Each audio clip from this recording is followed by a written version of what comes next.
of Business Studies. The next topic from Unit 7, and this is going to be your last topic from this unit. This is how to overcome the barriers. As you know, we have discussed various kinds of barriers that occur in the path of communication, that comes on the effective communication, that stops the communication to be get effectiveness. So we will see how we can overcome these barriers, how we can stop these hurdles, how we can correct those mistakes that occur on the path of communication. And for this you have to understand the deeply all those points जिनसे हम ये barriers, इन रुकावटों को रोक सकते हैं और communication process को और भी ज़्यादा इम्प्रूव कर सकते हैं. Right, students? So how you have to write your answer in the exam? Follow these steps. First of all, you have to explain the importance. So for the success of an organization, effective communication is very important. एक communication का effective होना बहुत ज़रूरी है अगर आपको अपने organisation की ग्रोथ चाहते हो, ऑर्गेनाइजेशन को सक्सेस देखना चाहते हो. So it is very very necessary to understand the various measures, right. वो हर तरीका हमें समझने की ज़रूरत है जो कि क्या करेगा, ओवरकम करेगा बैरियर्स ऑफ कम्युनिकेशंस को.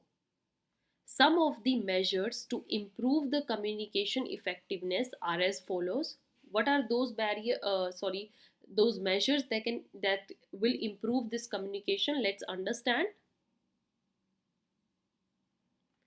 The very first is clarify the ideas before communication. Communication से पहले आप अपनी बात को अच्छे से समझिए. जो आप समझाना चाहते हैं रिसीवर को, उस आइडिया को अच्छे से क्लैरिफाई करिए सो दैट कम्युनिकेशन जो हो वो बेस्ट हो. आप जो बात कहना चाहते हैं उसको जितना क्लैरिटी, क्लियर वर्ड्स में बोलेंगे, यूनैम्बिगस वर्ड्स यूज़ नहीं करेंगे और टेक्निकल जार्गन से दूर रहेंगे, अपनी बात में जो आपके वर्ड्स हैं उनको क्लियर तरीके से बोलने का तरीका आपका सही होगा तो communication will be best. The next is communicate according to the dash of the receiver. Receiver की जितनी अंडरस्टैंडिंग है, जितनी इंटेलिजेंस है, मीन्स आपको सामने वाले पर्सन का तो पता ही है कि which type of language he is going to understand and how much understanding power he has, right. Intelligence कितनी है, तो आप वैसे ही वर्ड्स को कम्युनिकेट कीजिए. Like if you are talking with your superior, with your boss, and if he is having a good in IQ, good intelligence power, तो आप उनके साथ इंग्लिश में and you can use more technical words.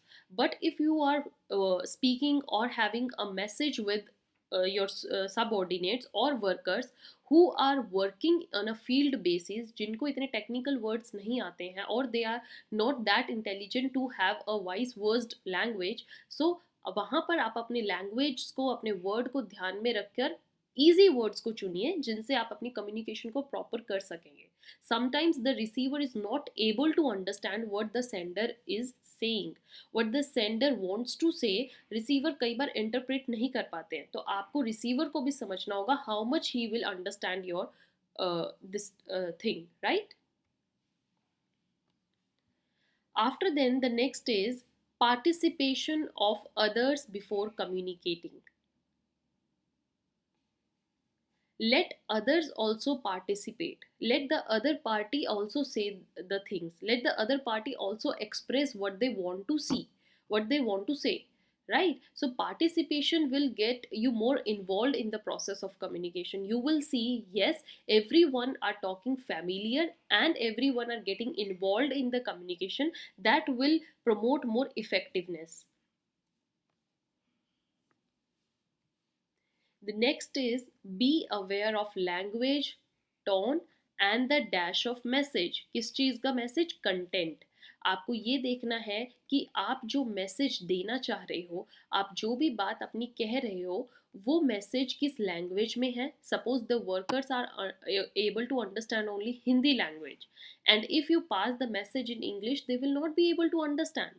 तो आपको language को भी ध्यान में रखना है, आपको अपनी टोन को भी ध्यान में रखना है, because sometimes if the manager is giving any direction or instruction, if he give them politely and in the happy mode, happy tone में देंगे, तो workers will understand it more carefully and they will also proceed happily. वो उस बात को आगे तक अच्छे से लेके जाएंगे, उस बात पर वर्क भी अच्छे से करेंगे. But if boss is telling the things, the telling the message or communicating his orders, giving the direction in a not polite manner, polite manner में नहीं बात कर रहे हैं, या फिर ही इज लिटिल एग्रेसिव, उनकी टोन ही बहुत एग्रेसिव है, तो इससे क्या होगा, workers will not hesitate.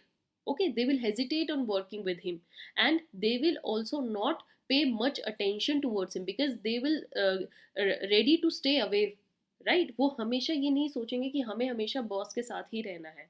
They will feel some hesitation, some awkwardness working with him. So that is also important. After then you have to see the content of message also, कि जो आप message देना चाह रहे हो उसमें वो सब बातें आप क्लियर से कह रहे हो जो जो उस मैसेज में होनी चाहिए, राइट? सपोज एक मीटिंग होनी है, आपने अपना मैसेज दिया मीटिंग से रिगार्डिंग, तो आपने मीटिंग का टाइम बता दिया बट आपने वेन्यू नहीं बताया कि कहाँ पर मीटिंग होगी. तो यहाँ क्या होगा, वर्कर्स को वो मैसेज इनकम्प्लीट मिला, कंटेंट कंप्लीट नहीं था. तो यहाँ पर क्या हुआ, there is insufficiency of message and due to this there is ineffectiveness in communication. आप बोलोगे आपने ऑर्डर दे दिया था मीटिंग का, बट वर्कर्स बोलेंगे we didn't know where to get, कहाँ पर गैदर होना है मीटिंग के लिए, where to we have to sit for the meeting. So there is a lack of improper message. The next thing what it says, convey the things of help, interest and value to listeners.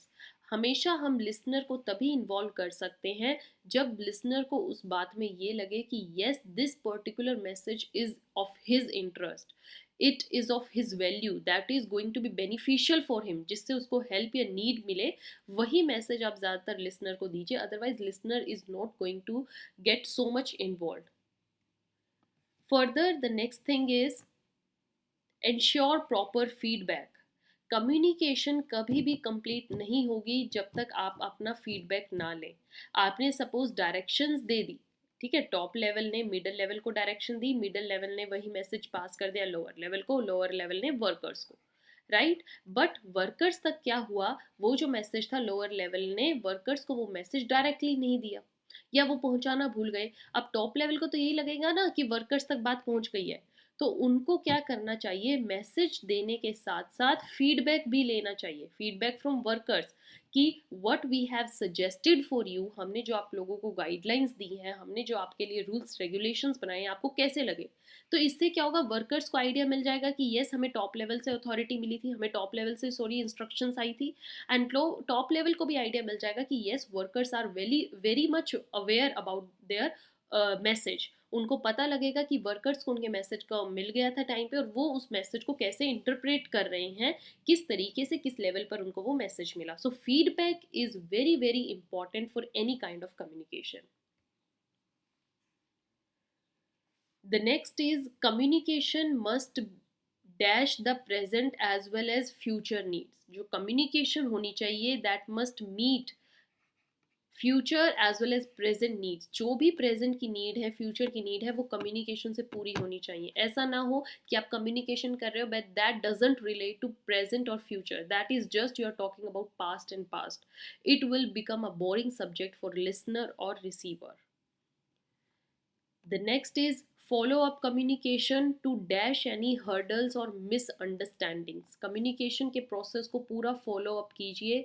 अगर कहीं पर भी आपको लगता है कि discrepancies हैं या यहाँ पर रुकावटें हैं, तो वो आपको हेल्प करेंगी किस चीज़ में, टू रिमूव द हर्डल्स और मिसअंडरस्टैंडिंग्स. लेकिन अगर आप वो मैसेज, उस पूरे प्रोसेस को, कम्युनिकेशन के प्रोसेस को फॉलो अप ही नहीं करेंगे, you will never get an idea where the problem is coming from, where the hurdles are, where the misunderstandings are.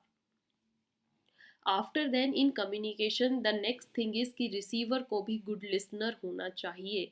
अगर आप लिसनर अच्छे नहीं हैं तो कल आपकी बात को भी कोई नहीं सुनेगा. You have to pay attention to the other, what the other is saying, what the other is conveying to you. Next is Strategic use of grapevine communication. There we discussed various kind of informal communication methods. हमने informal way of communication देखे थे. तो informal communication में हमने जो various method पढ़े थे वो grapevine होते हैं. तो आपको जो रिसीवर होता है या सेंडर होता है, they should ready to use various kind of benefits from this grapevine communication. उसका फायदा उठाइए जितना उठा सकते हैं. Last is message must reach at the dash time, that is right time. Okay, timeliness is very very important for the communication. Timeliness होगी तो उससे क्या होगा, एक कम्युनिकेशन प्रोसेस को कंप्लीट करने में, फुलफिल करने में आपको एडवांटेज ही मिलेगी. जो मैसेज आपको अभी पहुंचाना है वर्कर्स को, वो मैसेज अगर 3 days बाद मिल रहा है तो उस मैसेज की इंपॉर्टेंस कुछ भी नहीं है.